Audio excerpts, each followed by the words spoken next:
Hey, it's my June rant. I'm going to be honest about my ignorance. I grew up in the flats of Oakland, California, in a poor but not destitute neighborhood where I was the only white kid on the block. And there was a Juneteenth celebration I remember from teen years, a few blocks away every summer. The neighborhood would fill up with cars and walking people, mostly black, and most people didn't say African American back then. And parking and noise were a problem for the day or even for the whole weekend. I knew it was a celebration by black people, but I didn't know why. I thought it was just a party, and it angered me how it impacted my day. It was only this week that I came to realize, through a little reading and news coverage, that it was about emancipation and the end of slavery. Now, for the last 30 years, I'm sure most of my black friends were aware of this, but in the mid-'80s, I'm not sure if most of them knew either. I believe that had I been aware of what the celebration was marking, I would have had more respect and appreciation for it. Except when someone celebrating it parked across my driveway, of course. That still wouldn't be okay today.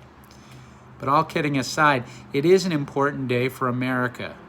It commemorates the end of one of this country's darkest stories. It took another 100 years to get civil rights. And here we are today with still much inequality and problems in and around the black community, let alone everyone else. So I'm looking at these picnic mat blanket things on Costco, and they are selling packages of 2. I really like the one I had a few years ago and lost. But while the fantasy of finding one safe person to sit on the ground with right now and enjoy some bread and wine, great book by Ignacio Salón about the Spanish Civil War, incidentally, I can't indulge in the idea that I would use 2 of them. Well, ever.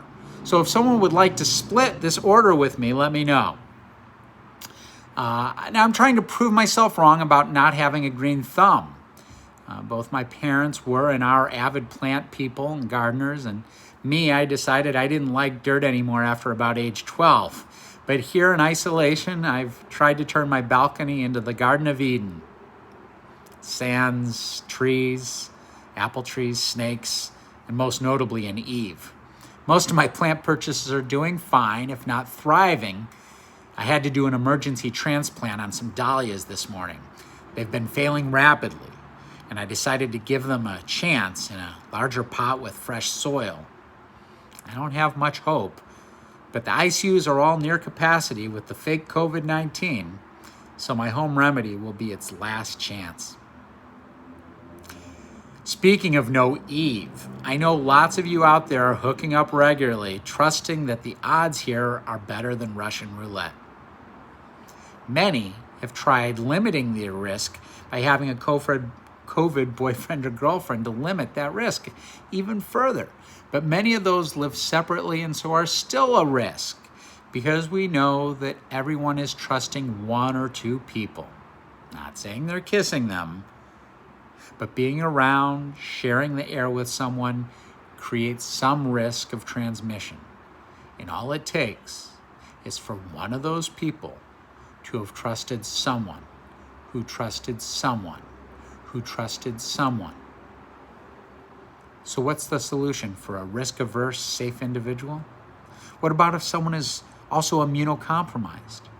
Are they supposed to wait a year before they risk meeting someone? I have a friend who's eager to start a family. At their age, waiting a year is potentially disastrous. Where are we supposed to take risks in socializing and dating? I went for a long walk last night, and despite the rising corona cases and deaths throughout the country, so many people weren't wearing masks. I've been particularly struck by this in my apartment building here in Studio City, California. And while it's troubling in all public spaces, I've been most concerned in the elevators, where you might be trapped within a few feet of someone in a closed space for 30 seconds or longer. I always have my N95 on, but almost nobody else is wearing one. So I've taken to getting off their elevator whenever I see someone maskless getting on. The stairs here are at extreme ends of the building, but that just adds to my step count for the day. Sometimes I wish Deadpool were in the elevator with me. Come on, Ryan Reynolds. Feed me some good one-liners. And maybe a sword. Just like you, I get excited by the prospect of a return to some normalcy. The fantasy this week that Disneyland will open again mid-July and will be safe because only a quarter of the normal crowds will be there. Meanwhile, several states have hit ICU capacity this week, including Arizona, Florida, and Texas. And many states are climbing in numbers ridiculously. Alaska, for example, doubled its cases in 1 week. The naysayers are all about it's no more deadly than the flu. A friend of mine had a handyman in yesterday. He was wearing a mask, but spoke about how he thought the whole thing was just a hoax. Another friend had a washing machine repairman in, and he came to the door without a mask. When asked about it, he lamented, "Oh, I guess I can go get one." I think the public in general doesn't start to take heed to these warnings, until they know someone confirmed dead from COVID-19. By the way, shouldn't there be a hot nightclub called COVID-19? So in order for 300 million Americans to believe they need to wear a mask and stay socially distant, that means something like 1 in 300 people have to die. That's 1 million Americans. Enough to fill 20 baseball stadiums. Maybe then we can all agree on this one simple thing. Despite its controversy, the NFL brings me great joy each year. Presently, they think the 2020 season will move ahead as planned. I'm skeptical that there will be an NFL season this year.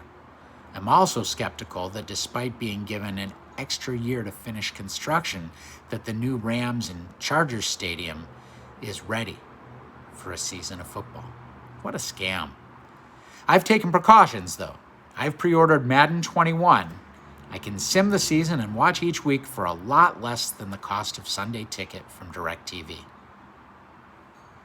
Well, tomorrow is Father's Day in the United States, the UK, as well as Canada, and a smattering of other countries around the world. My dad's 88 and still ticking. So happy Father's Day to all the dads out there.